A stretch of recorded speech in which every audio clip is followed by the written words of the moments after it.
जय हिंद साथियों, आप सभी का स्वागत है आपके अपने YouTube चैनल बनी ब्रिलियंस में। मैं अमित कुमार आज आप लोगों के लिए इंग्लिश ग्रामर का एक बहुत ही महत्वपूर्ण टॉपिक प्रोनाउन के बारे में डिस्कस करूंगा आप लोगों के साथ, और आप लोगों को इसके इम्पोर्टेंट इफेक्ट बताऊंगा। आप किसी भी गवर्नमेंट एग्जाम की तैयारी कर रहे हैं और अगर आप इस वीडियो को पूरी देखते हैं तो अगर एग्जामिनर यहाँ से कोई भी क्वेश्चन पूछेगा तो उसको आप इजीली कर पाएंगे।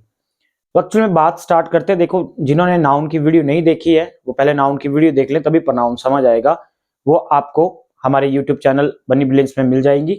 तो आइए डिस्कस करते हैं कि प्रोनाउन बेसिकली होता क्या है। कुछ गवर्नमेंट हिंदी स्कूल के भी स्टूडेंट हमारे साथ जुड़े होंगे और इंग्लिश स्कूल के भी जुड़े होंगे। तो देखिए, प्रोनाउन अगर बात करें हिंदी में तो सर्वनाम इसे बोला जाता है। तो आइए देखते हैं कि क्यों हमें प्रोनाउन की जरूरत पड़ी और क्यों प्रोनाउन पढ़ना हमारे लिए paper of point of view से जरूरी हो जाता है, उसके बारे में भी डिस्कस करेंगे। अगर प्रोनाउन की बात करें तो सर है क्या प्रोनाउन एक्चुअल में, उसके बारे में डिस्कस करेंगे। तो देखिए, जैसे मैं लिखता हूं, एक एग्जांपल से समझाने की कोशिश करूंगा आप लोगों को। Ram is good boy. Ram एक अच्छा लड़का है। तो राम जो है वो क्या है, यहां पर आप लोगों का नाउन है। क्या मैं राम की जगह पे ही नहीं लिख सकता क्या? He is good boy. तो अगर हिंदी की बात करें तो आप लोग बोलते हैं कि सर सर्वनाम क्या होता है, कि जो शब्द संज्ञा के स्थान पर यूज होते हैं उसे हम सर्वनाम कहते हैं। वैसे इंग्लिश में which word is used as the place of a noun is called pronoun. उसी की बात हो रही है आप लोगों के साथ।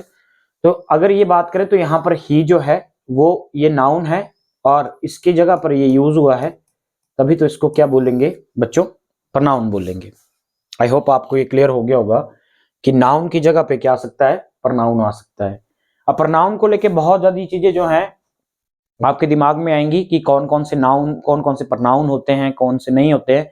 सभी को बेसिक से लेके पूरा ही हम पढ़ेंगे। तो आइए डिस्कस करते हैं और आप लोगों को भी मजा आएगा पढ़ने में। तो देखिए,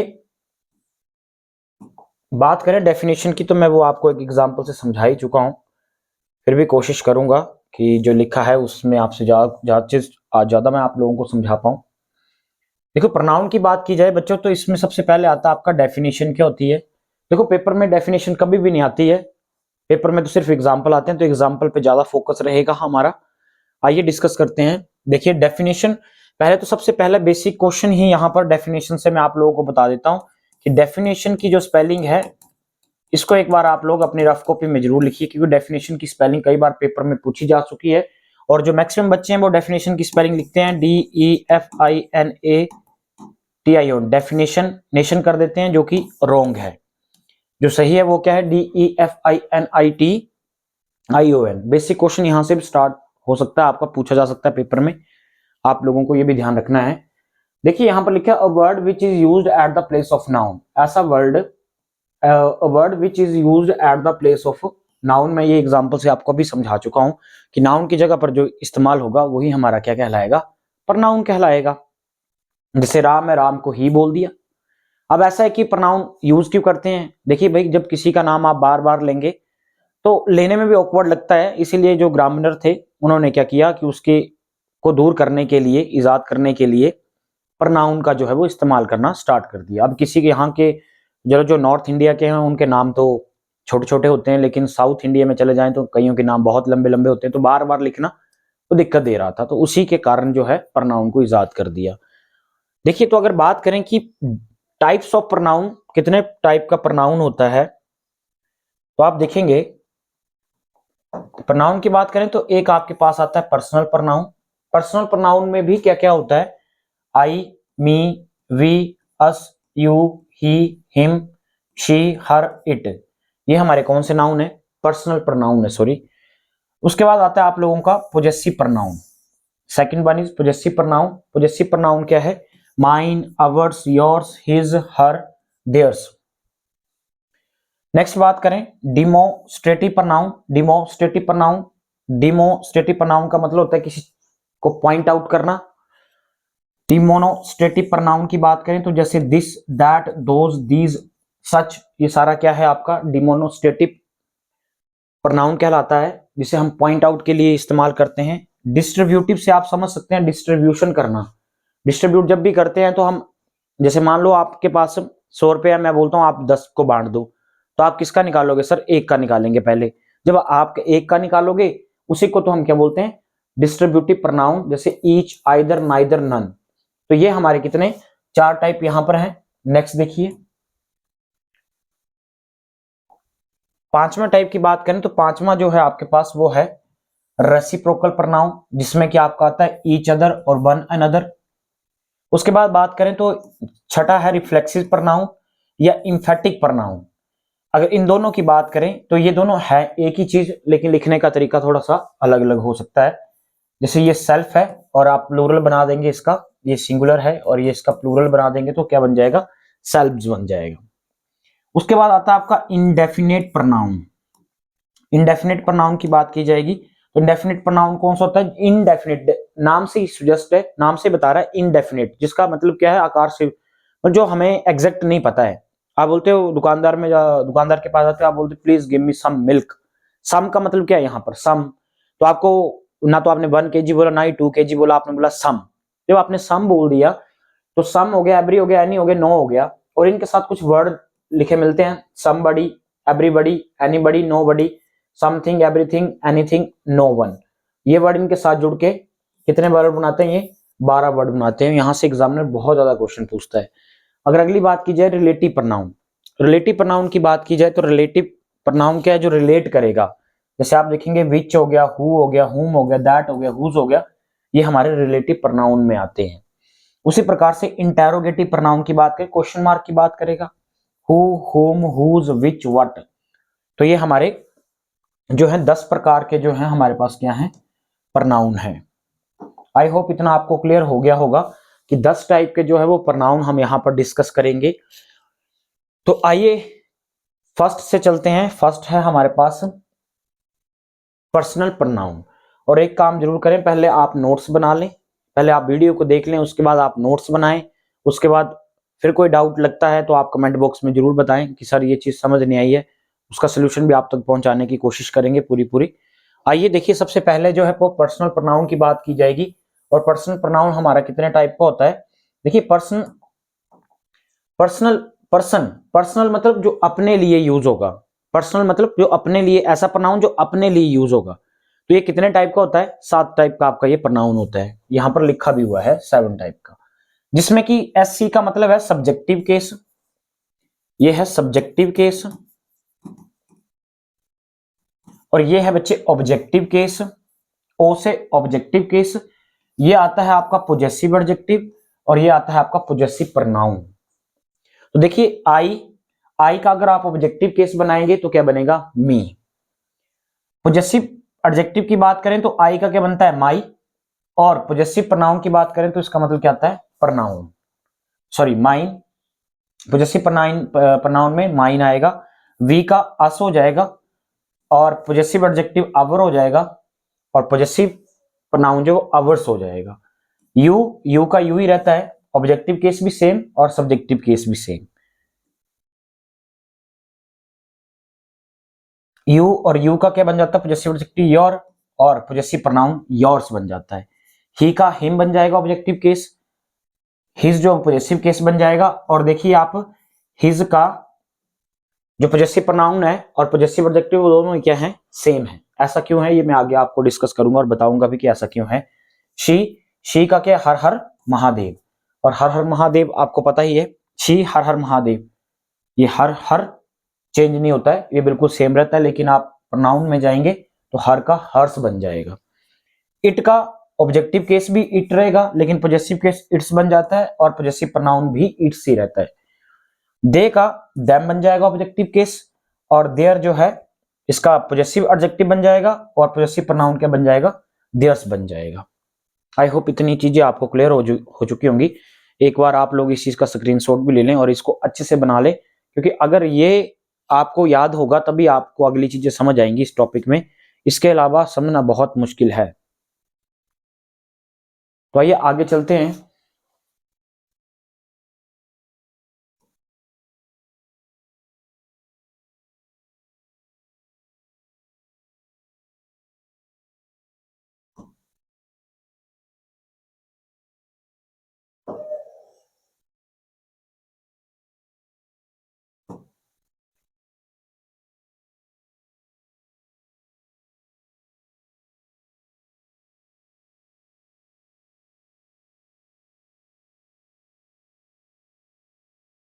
देखिए आपने इतना नोट कर लिया होगा। देखिए हमारे पास पर्सन जो है वो तीन प्रकार का पर्सन होता है। एक फर्स्ट पर्सन होता है, फर्स्ट पर्सन। पर्सन हमारे पास कितने टाइप का होता है? फर्स्ट पर्सन, सेकंड पर्सन और थर्ड पर्सन। अगर पर्सन की बात की जाए तो एक फर्स्ट पर्सन, एक सेकंड पर्सन, एक थर्ड पर्सन, तीन प्रकार के पर्सन होते हैं। और अगर बात करें तो यहां पर इसका सिंगुलर बनता है और इसी का क्या बनता है बच्चों? प्लूरल बनता है। फर्स्ट पर्सन सिंगुलर नंबर की बात करें, ये सिंगुलर है और ये प्लूरल है। फर्स्ट पर्सन सिंगुलर पर्सन की बात करें तो फर्स्ट पर्सन सिंगुलर नंबर कौन होता है? आई, मैं, और प्लूरल क्या बन जाता है? वी, हम। सेकंड पर्सन होता है यू, और यू का प्लूरल क्या रहता है बेटा? यू ही रहता है।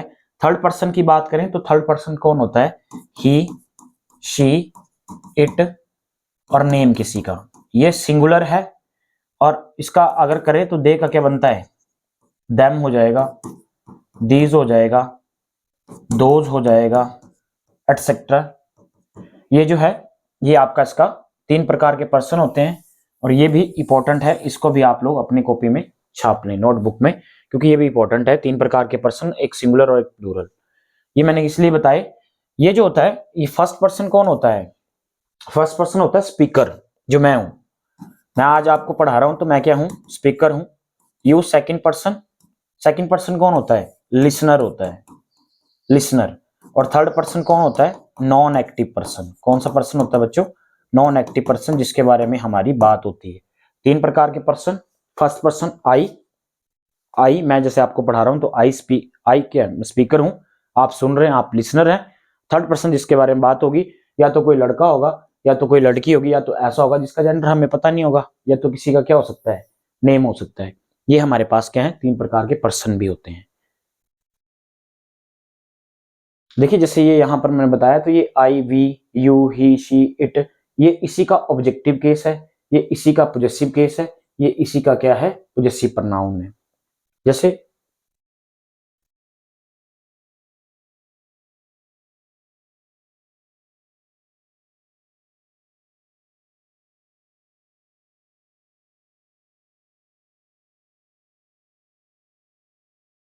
जैसे रूल की बात करें तो रूल देखिए आपके सामने है कुछ इस तरह से। रूल नंबर फर्स्ट ये है कि बोलता है, जैसे आप क्वेश्चन पे देखें, रूल नंबर मैं बाद में समझाता हूं, पहले क्वेश्चन देखें। ये मैं लिखा है मी टीच हिम। क्या ये सही है कि गलत है? आप बोलोगे सर मी से तो कभी भी हमने सेंटेंस स्टार्ट होता देखा ही नहीं है, तो आपने कैसे कर दिया सर? देखिए मैंने कुछ भी खुद से नहीं किया है, ठीक है, ये आपको समझाने के लिए ऐसे एग्जाम्पल रखे हैं, ठीक है। अगर मी जो है ये कौन सा केस है? अभी हम पढ़ के आए, ये सर ऑब्जेक्टिव केस है। और सेंटेंस जब भी हमारा स्टार्ट होगा तो उसमें सेंटेंस को स्टार्ट करने के लिए हमें क्या चाहिए? सबसे पहले सर एक तो क्या चाहिए? सब्जेक्ट चाहिए, एक चाहिए वर्ब, और एक क्या चाहिए? ऑब्जेक्ट चाहिए। एक क्या चाहिए बेटा? हमें ऑब्जेक्ट चाहिए। तो जो सब्जेक्ट में यूज होगा वो एज ए सब्जेक्ट होगा, जो ऑब्जेक्ट में यूज होगा वो एज ए ऑब्जेक्ट होगा। सब्जेक्ट, वर्ब और ऑब्जेक्ट। तो यहां से एक रूल तो यहीं से निकल के आ गया है कि जब वर्ब की बात की जाए तो वर्ब के पहले जो होता है वो सब्जेक्ट आता है, और वर्ब के बाद ऑलवेज क्या आता है बच्चों? ऑब्जेक्ट आता है। इसी प्रकार से रूल नंबर फर्स्ट यहीं से आ जाता है हमारा कि सब्जेक्ट, वर्ब से पहले सब्जेक्टिव केस और वर्ब के बाद ऑब्जेक्टिव केस। तो यहां पर क्या नहीं आएगा बच्चे? मी नहीं आएगा, मी की जगह क्या आएगा? I teach him. या इसको ऐसे भी लिख सकते थे, अगर ये ऐसे देता, आई टीच ही, क्या ये सही होता? आप बताइए क्या ये सही होता? तो आप बोलते सर ये तो बिल्कुल सही नहीं होता, क्योंकि आप तो अभी बोल रहे हैं कि इसके बाद हमेशा ऑब्जेक्टिव केस और इसके बाद हमेशा, इससे पहले हमेशा सब्जेक्टिव केस। ये सब्जेक्टिव केस और यहां पर तो कौन सा केस आना चाहिए? ऑब्जेक्टिव। तो यहाँ ही नहीं होता, यहां पर क्या होता है बेटा? हिम, क्योंकि वर्ब है। बात समझ आ गई? इतनी सी बात समझ आ गई। जैसे ये क्वेश्चन दिया है, सेकंड क्वेश्चन देखें आप लोग। Me and my brother watched Pushpa 2 yesterday. पिछले कल की बात हो रही है, तो मी नहीं आएगा, क्या आएगा यहां पर? मी से तो सेंटेंस स्टार्ट होगा ही नहीं, क्योंकि ये कौन सा केस है? ऑब्जेक्टिव केस है। और सेंटेंस जब भी स्टार्ट होता है तो वो सब्जेक्टिव केस से होता है, इसलिए यहां मी नहीं, यहां क्या आएगा? I and my mother watched Pushpa 2 yesterday। I hope इतनी चीज आपको क्लियर होगी। नेक्स्ट देखिए आप सी, एक और एग्जांपल लिखा है आप लोगों के लिए, सिमरन लाइक्स राज। तो ये जो सिमरन है, सिमरन लाइक्स राज, तो ये जो सिमरन है ये हमारा यहाँ पर सब्जेक्टिव केस है, और राज जो है ये कौन सा यहाँ पर ऑब्जेक्टिव केस है। अब इसकी जगह हमने प्रनाउन यूज कर दिया क्या, शी, और इसकी जगह क्या यूज कर दिया, हिम। यहां पर हमने सब्जेक्टिव केस थोड़ी यूज किया। अगर राज का देखते तो हमें यहां पर क्या लिखना चाहिए था, ही लिखना चाहिए था। लेकिन बात किसकी है, फिर वही वर्ब की बात है और वर्ब से पहले की बात है। तो वर्ब से पहले सब्जेक्टिव केस, सिमरन थी तो शी लिख दिया, और यहां पर ऑब्जेक्टिव केस तो राज की जगह क्या लिख दिया, हिम लिख दिया। इतनी बात क्लियर होगी आप लोगों को। अगर इतनी बात क्लियर होगी है तो अच्छी बात है, और नहीं हुई है तो आप वीडियो को दोबारा से देखना, फिर हो जाएगी क्लियर। तो यहां पर ही नहीं आएगा, यहां पर क्या आएगा, ऑब्जेक्टिव केस ही आएगा। इसी रूल पे चल रहे हैं अभी हम, एक ही रूल करवाया मैंने, वर्ब से पहले सब्जेक्टिव केस, वर्ब के बाद ऑब्जेक्टिव केस। आई होप इतना आपको अंडरस्टैंड हो गया होगा। नेक्स्ट देखिए, जैसे इसकी बात करें, आई कौन सा केस है आपका, अभी पढ़ के आए हम, सर ये सब्जेक्टिव केस है। अगर यू की बात करें तो बताइए आप लोग कि सर ये सब्जेक्टिव केस होगा या ये ऑब्जेक्टिव केस होगा, क्योंकि यहां पर पहचानना क्या है हमें जरूरी है, क्योंकि यू तो सब्जेक्टिव केस में भी सेम है और ऑब्जेक्टिव केस में भी सेम है। जैसे आप देखोगे यहां पर,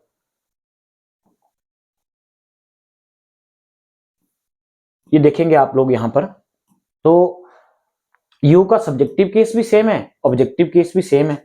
तो पता कैसे लगेगा कि यहां पर ये सब्जेक्ट है या ऑब्जेक्ट है, तो कौन हेल्प करेगा यहां पर, ये जो लव है, जो हमारा यहां पर क्या है, एक वर्ब है, और वर्ब से पहले सब्जेक्टिव केस है, तो वर्ब के बाद कौन सा केस होगा बेटा, ऑब्जेक्टिव केस होगा। आई होप इतना अंडरस्टैंड हो गया होगा कि यू यहां पर क्या है, एक ऑब्जेक्टिव केस की तरह काम कर रहा है। नेक्स्ट देखते हैं, यू लव मी। अब यहां पर यू जो है, यू बच्चे ये सब्जेक्टिव केस है, और मी जो है वो क्या है, ऑब्जेक्टिव केस है। ये आई सब्जेक्टिव, आई का ऑब्जेक्टिव क्या, मी, और आई का ये यू यहां पर सब्जेक्टिव केस में भी सेम है, जबकि ऑब्जेक्टिव केस में भी सेम है। इतनी बातें क्लियर होगी आप लोगों को, तो इसको उतार लेना। आइए हम आगे चलते हैं। नेक्स्ट देखिए यहां पर लिखा है, I like it. I like, I फिर कौन सा केस, सब्जेक्टिव केस, क्योंकि सर आपने बताया ये सब्जेक्ट है, और लाइक यहां पर क्या है, एक वर्ब की तरह काम कर रहा है। वर्ब से पहले सब्जेक्टिव केस, वर्ब के बाद ऑब्जेक्टिव केस।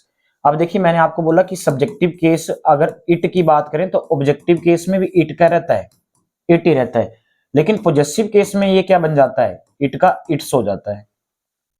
तो यहां पर तो दोनों ही सेम है, सब्जेक्टिव केस भी ऑब्जेक्टिव केस भी, लेकिन वर्ब के बाद यूज होते हैं यहाँ पर ऑब्जेक्टिव केस, और यहाँ पर वर्ब से पहले यूज है तो सब्जेक्टिव केस। और इट को हम एक डमी सब्जेक्ट की तरह भी जानते हैं। अब डमी क्या होता है उसके बारे में भी डिस्कस करेंगे। नेक्स्ट रूल हमारा यहां पर है कि प्रेपोजिशन के बाद ऑलवेज ऑब्जेक्टिव केस यूज होता है। ऑलवेज प्रेपोजिशन के बाद ऑलवेज हमारा ऑब्जेक्टिव केस यूज होता है। जैसे एग्जांपल से समझेंगे हम, यहां पर आपके पास एग्जामिनर देगा, to I the book is nice. To I, अब टू से स्टार्ट हुआ है तो ये जो है टू, ये एक प्रेपोजिशन केस है। कौन सा केस है, ये प्रेपोजिशन। और जब प्रेपोजिशन आएगा तो प्रेपोजिशन के बाद फिक्स है ये रूल कि ऑब्जेक्टिव केस ही आएगा। तो आई नहीं आया, यहां पर क्या आएगा, to me the book is nice. बोलने में थोड़ा अजीब लग सकता है, लेकिन ग्रामर के हिसाब से चलेंगे तो यही बिल्कुल राइट है। आगे देखिए, जैसे ये लिखा है बिटवीन, बिटवीन भी क्या है आपके पास, एक प्रेपोजिशन है। देखो एक बात है कि आप प्रोनाउन पढ़ रहे हैं तो इसमें रूल कुछ आपको आर्टिकल के भी मिलेंगे, कुछ रूल आपको देखो आप प्रेपोजिशन से रिलेटेड है। तो इंग्लिश जो है वो क्या एक मिक्स्ड लैंग्वेज है। ऐसा नहीं है कि आप सोचेंगे कि सर हम पहले नाउन पढ़ लें, प्रोनाउन पढ़ लें। पढ़ना वैसे ही पड़ेगा जैसे सीक्वेंस है, नाउन पढ़ो, प्रोनाउन पढ़ो, एडजेक्टिव पढ़ो, उसके बाद ये चीजें आगे आगे जैसे बढ़ते जाएंगे पीछे पीछे की चीजें क्लियर होती जाएंगी। अब जिसने प्रेपोजिशन नहीं पढ़ी उसको दिक्कत आ रही होगी कि सर प्रेपोजिशन हमें पता ही नहीं क्या होती है। ठीक है, तो जैसे फॉर हो गया, टू हो गया, एट हो गया, ठीक है, तो ये हमारी सब क्या होती है, प्रेपोजिशंस होती है। जो प्रेपोजिशन पढ़ाऊंगा उधर सब क्लियर हो जाएगा आपको। तो बिटवीन भी क्या है, एक हमारे पास प्रेपोजिशन है, बिटवीन शी एंड हिम। अब देखो शी जो है बिटवीन लगा है तो ये एक आपका क्या है, प्रेपोजिशन है, तो यहां पर शी नहीं आएगा, क्योंकि अगर सब्जेक्टिव केस की बात करें तो शी का तो शी है सब्जेक्टिव केस, लेकिन ऑब्जेक्टिव केस क्या बन जाता है इसका, हर हर महादेव, क्या बन जाता है, हर हर महादेव। तो ऑब्जेक्टिव केस ही वही रहता है और पॉजेसिव केस ही वही रहता है। तो आप देखेंगे कि यहां पर शी नहीं आएगा, यहां पर क्या आएगा, हर आएगा, तब जाके ये बिल्कुल ठीक होगा। Between her and him the matter is clear या the matter is solve. I hope इतना आप लोगों को क्लियर हो गया होगा। आइए नेक्स्ट की ओर चलते हैं। ठीक है, आप नोट डाउन कर लें इसको अच्छे से, स्क्रीनशॉट लेना है तो वो भी ले लें।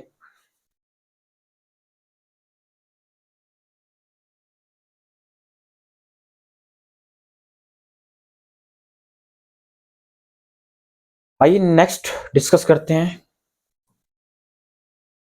रोल नंबर सेकंड की बात करें, और most important, very very important, जो कि पेपर में बहुत बार पूछा जाता है, बहुत बार पूछा जाता है, और मैक्सिमम जो क्वेश्चन है वो यहीं से ही बनेंगे पेपर में। यस, देखिए एक होता है हमारे पास रिफ्लेक्सिव प्रनाउन। रिफ्लेक्सिव प्रनाउन क्या होता है, मैंने आपको टाइप बताया था, यही इंपॉर्टेंट। देखो वही चीजें पढ़ेंगे जो एग्जाम में आएंगी, एक्स्ट्रा चीजें पढ़ने से सिलेक्शन नहीं होती है। अगर आप बिल्कुल सटीक पढ़ेंगे, सही पढ़ेंगे, तभी सिलेक्शन होगी। रूल नंबर 2 की बात करें, रिफ्लेक्सिव प्रनाउन, जैसे यू का रिफ्लेक्सिव प्रनाउन क्या होता है, योर सेल्फ या योर सेल्व्स,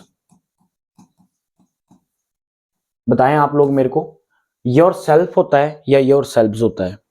तो आप बोलेंगे सर यू का तो योर सेल्फ होगा या तो योर सेल्व्स होगा, जबकि ये दोनों ही क्या है, ठीक है।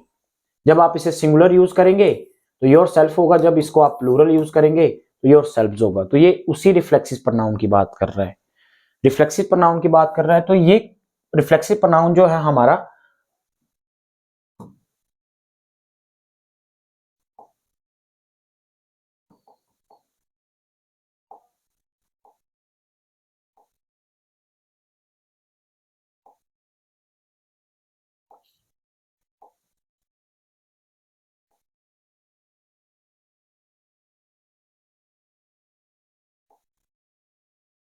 देखिए रूल नंबर 2 की बात करें तो रिफ्लेक्सिव प्रनाउन, ये मैंने आपको बता दिया, आप इस बारे को फिर यहाँ पर जाएंगे और यहाँ पर आप देखेंगे ये है रिफ्लेक्सिव प्रनाउन के बारे में डिस्कस किया है हमने यहाँ पर।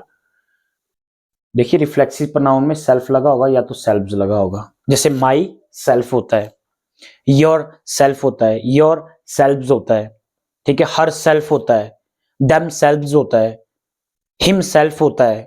तो ये जो सेल्फ और सेल्व्स वाले वर्ड है, इसी को रिफ्लेक्सिव प्रनाउन और इंफेटिक प्रनाउन के नाम से जाना जाता है। इसी के बारे में डिस्कस कर रहे हैं हम लोग। तो देखिए इसकी बात करें अगर, तो रूल नंबर 2 मैंने बोला आप लोगों को कि कुछ ऐसी वर्ब होती हैं, कुछ ऐसी वर्ब होती हैं हमारे पास जिनके साथ फिक्स क्या लगाना पड़ता है, आरपी, मतलब रिफ्लेक्सिव प्रोनाउन यूज करना पड़ता है। तो उसमें से ये पेपर में बार बार पूछी जाती हैं, वही मैंने लिखी है यहाँ पर, जिसमें कि पहला आपके पास acquit, avail, reconcile, amuse, resign, avenge, exert, apply, enjoy, absent, present, इनके साथ हमेशा क्या यूज करना है, 100% जब भी ये देखने को मिल जाएंगी तो आपने क्या यूज करना है, रिफ्लेक्सिव प्रोनाउन यूज करना है। आई होप इतना आप लोगों को क्लियर हो गया होगा। अब रिफ्लेक्सिव प्रोनाउन में लिखवा भी देता हूं आपको, जैसे आई का क्या बनता है, ऑब्जेक्टिव केस माई होता है, तो माई क्या बनेगा, माई सेल्फ बनेगा यहाँ पर, जो आपने पढ़ा हुआ है।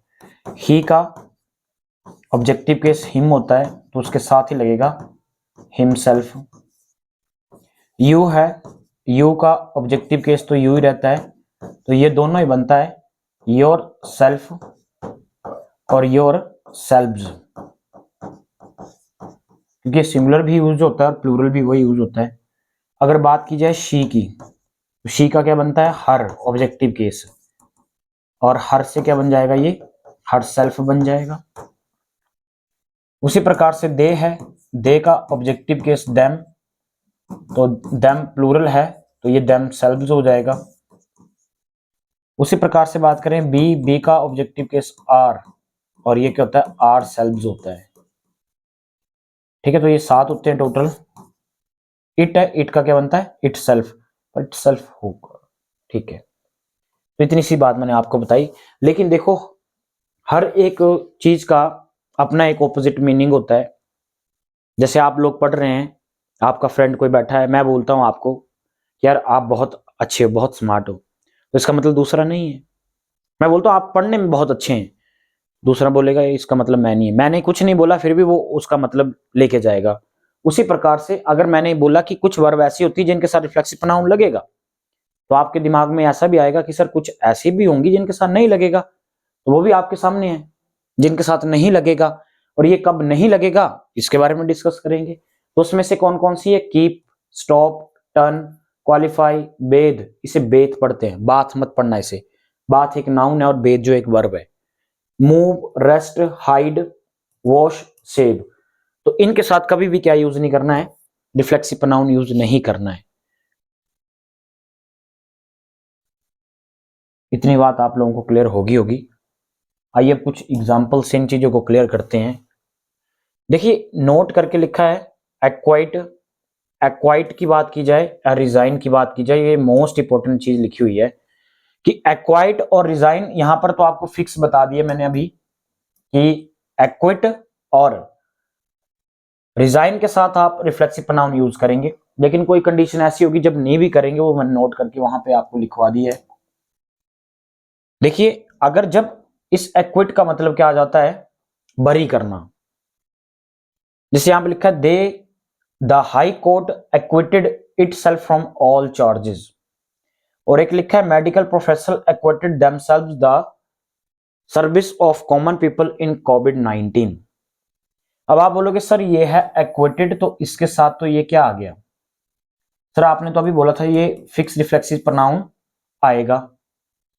ये भी एक्विटेड है, ये भी रिफ्लेक्सिव प्रोनाउन को ढूंढ रहा है अपने साथ, तो ये रिफ्लेक्सिव प्रोनाउन ये रहा और इसका ये रहा। लेकिन बात ऐसी है जब ये बोल रहा द हाई कोर्ट ने उसे बरी किया है, तो उस केस में क्या नहीं आएगा? इटसेल्फ नहीं आएगा। लेकिन यहां पर क्या? Medical professor acquitted themselves the service of common people in कोविड-19। तो उन्होंने खुद को, इस एक्विटेड का मीनिंग यहां पर कुछ और है, यहां पर कुछ और है। जब भरी करना मीनिंग आएगा तब इसके साथ कोई रिफ्लेक्सिव प्रोनाउन नहीं आएगा। अगर इसके अलावा कोई और मीनिंग आता है तब उसके साथ क्या लग जाएगा? फिर रिफ्लेक्सिव प्रोनाउन फिक्स हो जाएगा। आई होप इतना क्लियर हो गया होगा आप लोग को। नोट डाउन कर लें आप लोग सभी जल्दी से।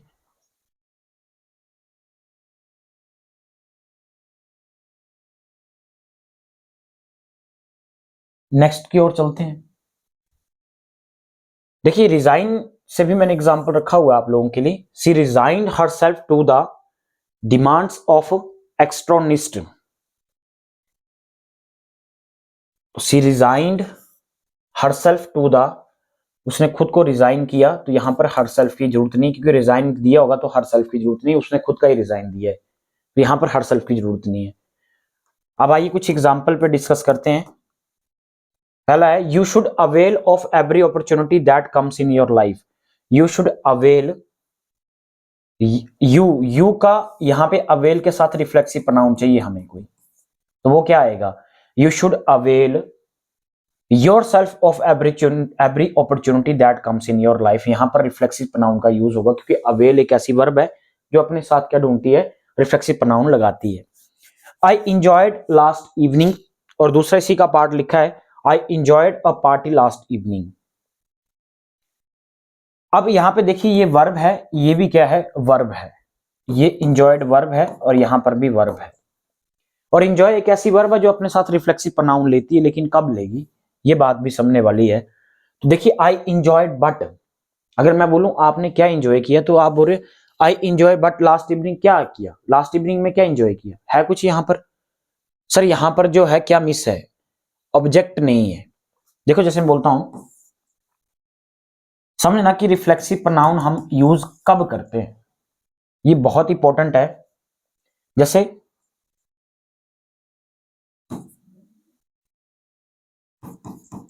He killed a snake and he killed, ये मैं दो एग्जांपल, ये इससे बेहतरीन तरीके से समझ आएगा आप लोगों को। ही किल्ड अ स्नेक, मैं पूछता हूं ही किल्ड व्हाट, तो आपने बोला सर उसने एक सांप को मार दिया।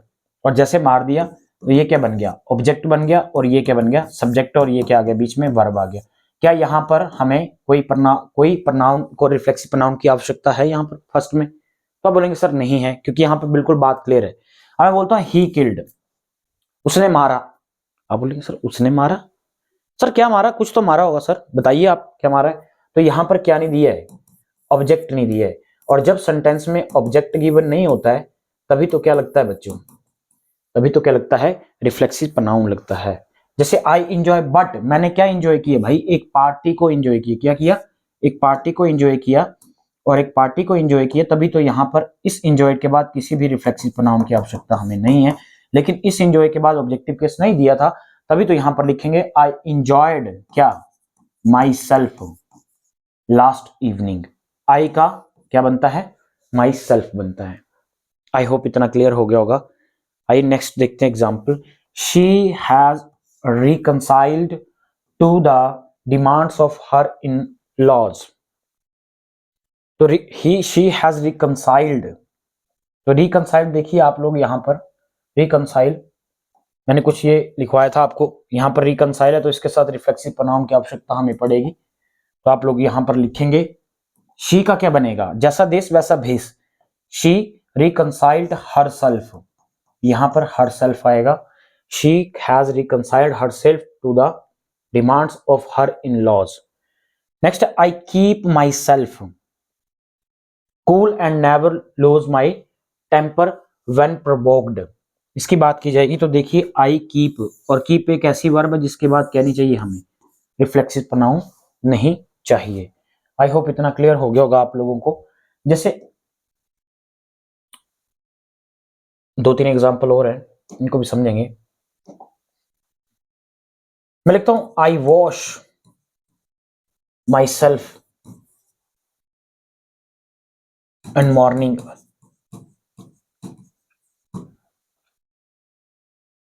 वॉश करने का मतलब क्या होता है, आई वॉश मतलब मैंने खुद को ही किया होगा ना, आई मतलब मैं खुद को ही किया होगा, तो क्या इसके साथ माई सेल्फ लगाने की जरूरत है। तो ये कुछ ऐसे वर्ब होते हैं जो, ये कुछ ऐसी वर्ब होती है जिनके साथ कहने लगता है रिफ्लेक्सिव प्रोनाउन लगता है, क्योंकि इनका मीनिंग ही खुद में क्या होता है। जैसे she hide her self behind the tree, behind the tree. तो देखिए शी हाइड, जब हाइड किया उसने तो किसको किया होगा भाई, खुद को ही किया होगा, ऐसा थोड़ी किसी और को कर दिया है। इसीलिए ऐसे जो वर्ब है जिनका मीनिंग अपने में पूरा कंप्लीट होता है उनके साथ क्या नहीं आता है, रिफ्लेक्सिव प्रोनाउन नहीं आता है। और रिफ्लेक्सिव प्रोनाउन लगता कहां पर है, जहां पर क्या ना हो, सेंटेंस का सब्जेक्ट ना दिया हो। आइए आगे देखते हैं। एक एग्जांपल और है, he has qualified himself for the post of SI. He has qualified, कौन हुआ, क्वालिफाइड कौन हुआ, मैं ही हुआ ना, खुद हम ही हुए। देखो इसमें भी मैंने आपको लिखवाया, यहां पर आप लोग पीछे देख सकते हैं। क्वालिफाई जो है इसके साथ क्या नहीं चाहिए, रिफ्लेक्सिव प्रोनाउन नहीं चाहिए, और पेपर में यही क्वेश्चन डायरेक्ट पूछे जाते हैं। तो शी हैज क्वालिफाइड हिमसेल्फ नहीं आएगा यहां पर, क्योंकि क्वालिफाइड एक ऐसी वर्ब है जो अपने साथ रिफ्लेक्सिव प्रोनाउन नहीं लेती है। बाकी ये जो यहां पर मैंने लिखा है देखिए, एक एब्सेंट होता है, एक प्रेजेंट होता है। एब्सेंट एक एज ए वर्ब भी यूज होता है, एज ए नाउन भी यूज होता है। और जब एज ए वर्ब यूज होगा तो रिफ्लेक्सिव प्रोनाउन की तरह यूज होगा, और जब एज ए नाउन होगा तो फिर रिफ्लेक्सिव प्रोनाउन नहीं लगेगा, क्योंकि रिफ्लेक्सिव प्रोनाउन लगता किसके साथ है। तो आप बोलेंगे सर वर्ब के बाद ही लगेगा, क्योंकि ऑब्जेक्ट नहीं होगा। इसीलिए अगर ये वर्ब की तरह काम करेगा तो फिर रिफ्लेक्सिव प्रोनाउन नहीं लगेगा, और जब नाउन की तरह काम करेगा तो रिफ्लेक्सिव प्रोनाउन काम करेगा, नहीं करेगा तो क्यों। अब देखो पता कैसे लगेगा आपको कि सर ये कब जो है वो एक वर्ब की तरह काम कर रहा है और कब ये एक नाउन की तरह काम कर रहा है। जैसे देखो, ही डैश फ्रॉम द क्लास, चार ऑप्शन दिए, एब्सेंटेड, absents, एब्सेंटेड himself, was absent himself. देखिए अगर वॉज लगा है, ये ही है, नाउन है, ये ही प्रोनाउन है, और वॉज क्या है, हेल्पिंग वर्ब है। तो वर्ब के बाद जो भी आएगा वो ऑब्जेक्टिव केस होगा, इसका मतलब नाउन होगा, और जब नाउन होगा तो उसके साथ रिफ्लेक्सिव प्रोनाउन नहीं आएगा। इसका मतलब ये है कि यहां पर क्या आएगा एब्सेंटेड आएगा, ए ऑप्शन आएगा यहाँ पर, ही हैज एब्सेंटेड, क्योंकि वर्ब के बाद क्या लिखा जाएगा, ऑब्जेक्ट, और ऑब्जेक्ट में भी कौन होगा, या तो नाउन होगा या तो प्रोनाउन होगा, इसीलिए यहां पर क्या है, ए आएगा। लेकिन यहां पर हेल्पिंग वर्ब नहीं है, तो यहां पर क्या आएगा, तब क्या आएगा फिर, एब्सेंटेड हिमसेल्फ।